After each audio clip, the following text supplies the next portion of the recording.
একদিন এক যুবক মোবাইল হাতে বসে হাসতে হাসতে ভিডিও দেখছিল। ঠিক তখনই মসজিদ থেকে আজানের ধ্বনি ভেসে এলো।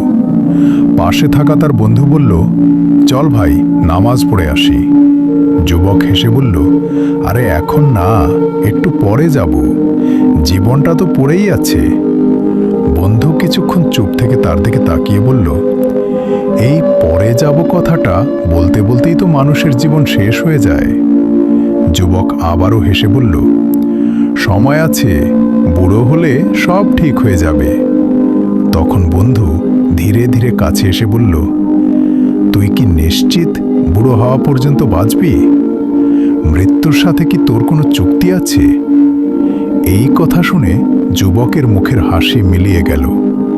সে নিজের মোবাইলের দিকে তাকিয়ে রইল, তারপর আস্তে করে মোবাইলটা বন্ধ করে দিল। চোখ নিচু করে বলল, প্রতিদিন আল্লাহ আমাকে ডাকেন, আর আমি প্রতিদিনই বলি কাল থেকে। এরপর সে উঠে দাঁড়ালো, জায়নামাজের দিকে হাঁটতে লাগলো।